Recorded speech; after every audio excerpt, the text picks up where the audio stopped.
For more than 2,000 years, these ruins remained undiscovered. For centuries, the only people who saw these remains were occasional nomads who camped near here. We archaeologists often find more information than we originally hoped for. This is exactly what happened in the Middle East.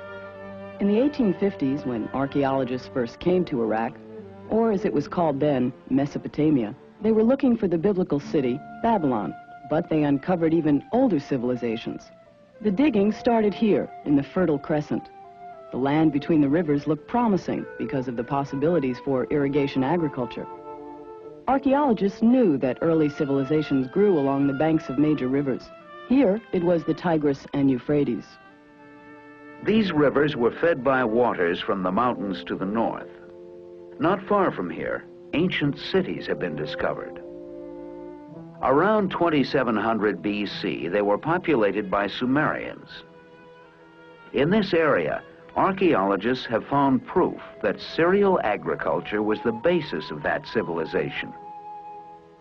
Irrigated fields produced a dependable food supply for Sumerians.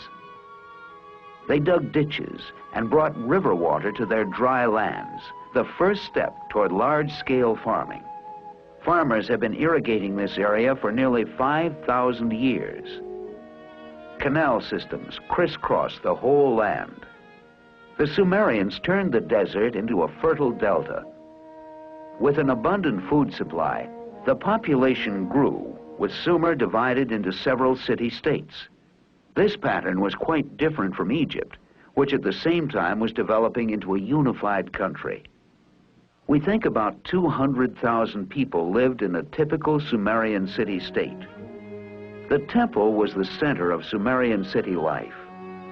At Ur, archaeologists uncovered another temple called a ziggurat. Each city-state was organized around the worship of the deity whose home was the temple.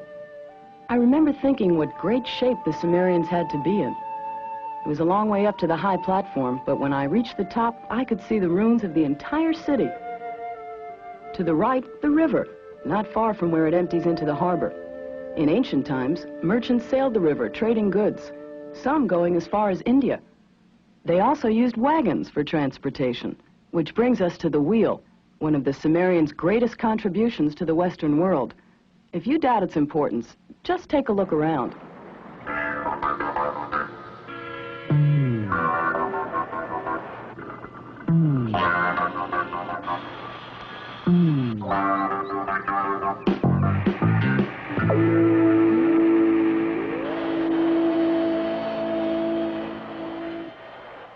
This is a photograph at the excavation site of another ancient city not far from Ur.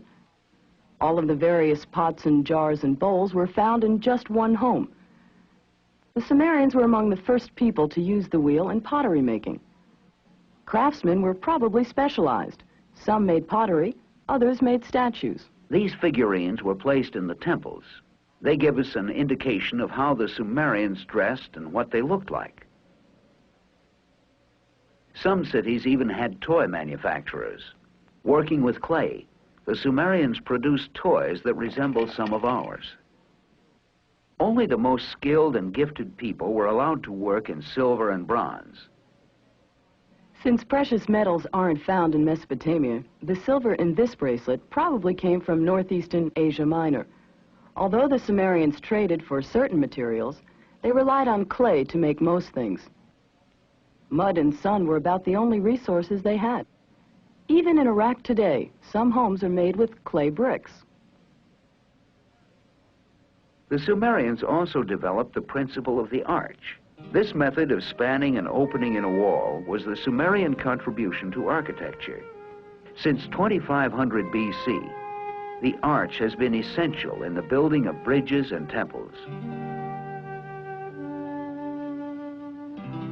Perhaps the most important use of clay was in the development of writing. Writing was first used as a way of keeping track of business in the temples. More than half of all ancient history was recorded on clay tablets, and this is where it began.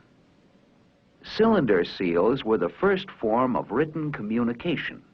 They were used to identify land ownership and water rights. A seal was rolled across a clay tablet, leaving an official mark. In this way, Sumerians notarized documents. These pictographs soon were replaced by cuneiform writing, but even this new method could not eliminate disputes.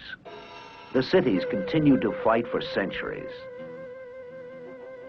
By 2300 BC, a people called the Semites had become dominant in the land of the Sumerians.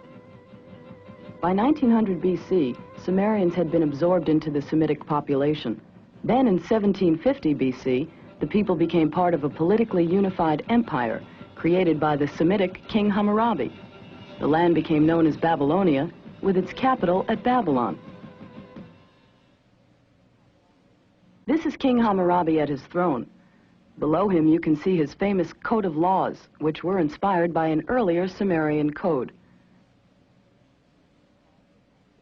These laws were publicly displayed.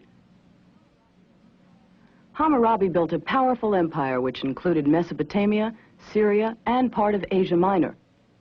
Babylonia retained its power for nearly 300 years.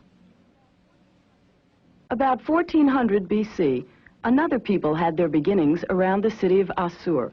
These were the Assyrians, who would cause the Babylonians' downfall. The Assyrians lived in the mountains north of Babylonia. They were an agricultural people, highly civilized, although their culture was less developed than the Babylonians. However, the Assyrians had something that enabled them to conquer empires. They had the horse. Can you picture thousands of warriors riding out of the mountains?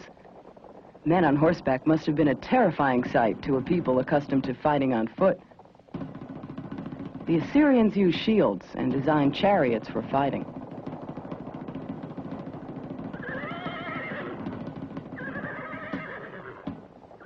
The Assyrians established their capital at Nineveh and were invincible until the Chaldean Empire defeated them. Around 570 BC, it reached its height under King Nebuchadnezzar. Power shifted back to Babylon. Under the new king, Babylon became one of the most splendid cities in the world. Architectural principles developed earlier by the Sumerians reached their fullest expression. Behind these gates and through these streets, visitors saw the famed hanging gardens of Babylon. The ziggurats, the temple towers, were put to further use. From their tops, Chaldean astronomers studied the heavens. The entire history of this Middle Eastern area is one of conquest and reconquest. To political historians, it's clear that empires in Mesopotamia rose and fell. But to archaeologists and historians interested in economic problems, there is an unanswered question. Why are these cities little more than dust today? Some believe that the Mesopotamians' method of irrigation may have gradually increased the amounts of salts present in the soil until agriculture was ruined. Without agriculture, the cities died. But ancient Mesopotamia left a foundation on which other complex cultures were built.